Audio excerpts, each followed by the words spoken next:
Even when you feel low, you can still go. Even when you feel slow, you can still go.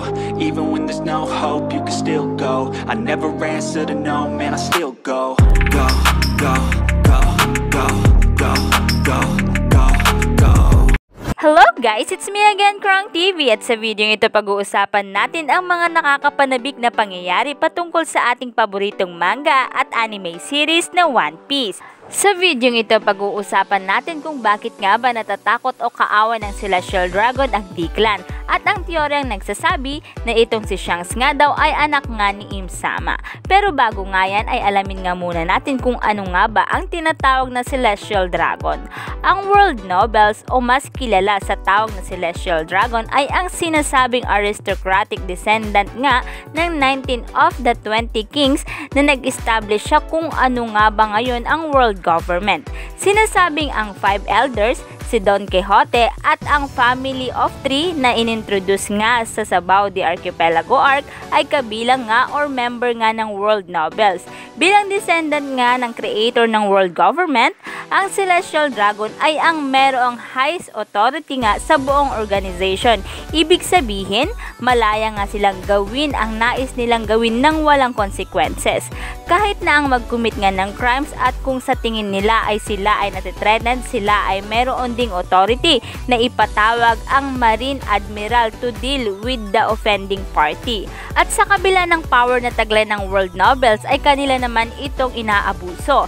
Ibig sabihin, hindi ginagamit ng tama o pantay ng world novel ang kanilang kapangyarihan at masyado nga nilang minamaliit ang mga taong mas mababa nga sa kanila.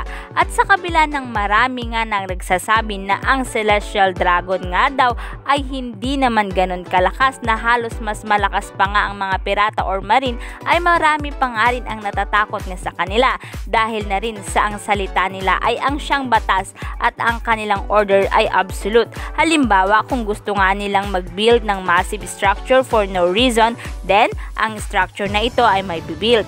Kahit na si Akaino na isang fleet admiral who challenges ang 5 elder stars ay walang nagawa if an order is passed down to him. Kaya naman, kahit sino nga na kumalaban sa kanila ay magkakaroon ng kaparusahan na magmumula nga sa highest rank ng Marines. An admiral na siyang bubura sa kahit anong proof of disrespect toward the Celestial Dragon. Dahil sa mga walang awang ang gawain ng Celestial Dragon ay marami din ang naiinis at nagagalit sa kanila at wala ngang nagmamahal sa kanila, pero kahit na ganito mistulang ang Celestial Dragon ay hindi natatakot dahil sa sila nga ay protektado nga ng Marines at ng Cyberpol.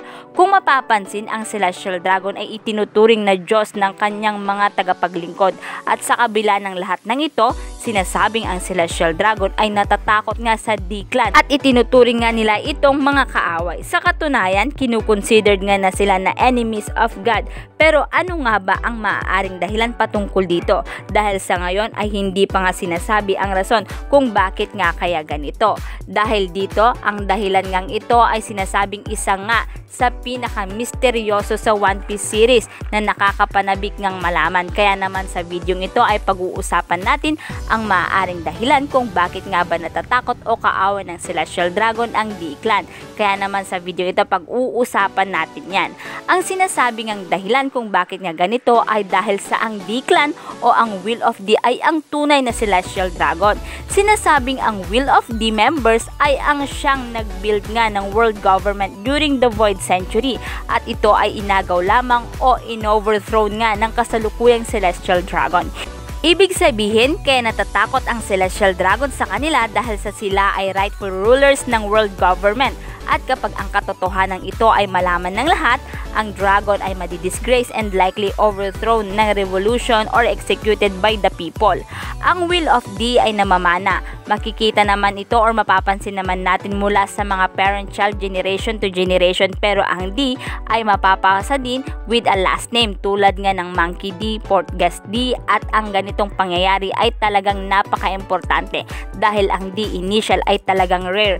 Ang D family lines are rare with there only being 7 Will of D bloodlines tulad na lamang ni Marshall D. Teach, Trafalgar D. Law, Goldie Roger, Portgas D. Ace, Jaguar de Saul, at alam nating lahat na ang world government ay na-create by 20 royal families. Dagdag pa nga dyan, si Jaguar de Saul ay isang giant at ang kanyang D-line is a family of giants.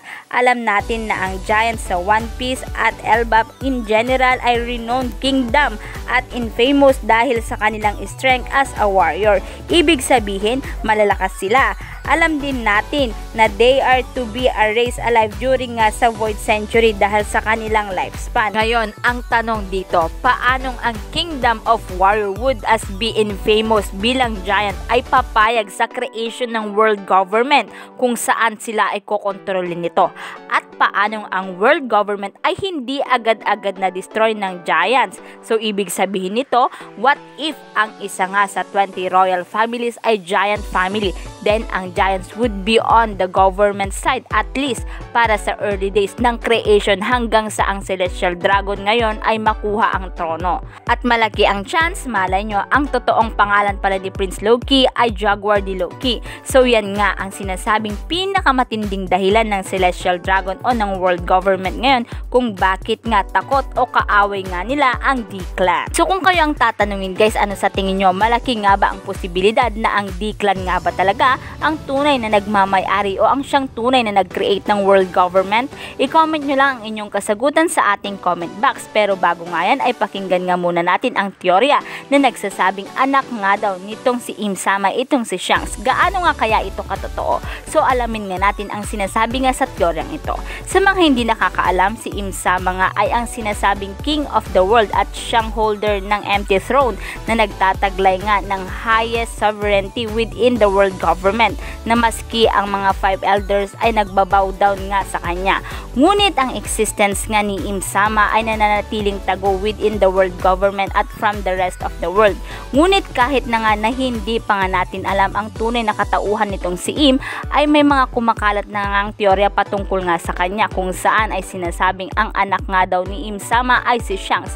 Opo, si Shanks po na captain po ng red-haired pirate at isa ngayon sa pinakamisteryosong character sa One Piece na maski nga ang taglay lang niyang lakas ay hindi pa nga rin ipinapakita. Kung mapapansin nga sa movie na One Piece Film Red, ni-reveal nga dito ni Oda na si Shanks ay natagpuan nga sa God Valley 38 years ago.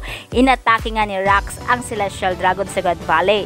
At yan din yung time nga na nag-join force itong si Garp at si Goldie Roger upang nga matalo si Rock de Sebek. Maaaring matapos nga ng labanang ito ay natagpuan nga ni Roger ang baby na si Shanks sa isa sa treasure boxes he had taken away. So malaki ang chance na si Im-sama ay nandoon sa God Valley noong naganap nga ang labanang ito at si Shanks na anak ni Im-sama ay naiwan nga sa God Valley.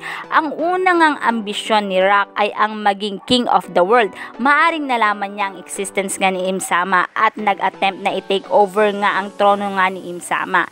At ang isa pa nga sa rason kung bakit maaaring anak nga ni Im-sama si Shanks ay ang kakaibang pakikitungo ng elders kay Shanks, kung saan makikita ang pag-uusap nilang ito ay mistulan ngang sila ay merong paggalang kay Shanks and go on with his request. Maaaring kaya ganito ang pakikitungo nila kay Shanks ay dahil sa alam nila na si Shanks ay parte nga ng Celestial Dragon. Makes sense sa teorya na si Shanks nga ay ang magiging last villain nga since si Shanks ngayon ay still napaka-misteryoso pa rin. So yan nga guys ang sinasabi sa teorya nga na si Shanks nga daw ay anak ni Im-sama. Pero kung kayo ang tatanungin guys, kumbinsido ba kayo na si Shanks nga ba ang anak nga ni Im-sama? I-comment nyo lang inyong kasagutan sa ating comment box. At dito na nga nagtatapos ang video ito. Any comment and suggestion, just comment down below. Thank you!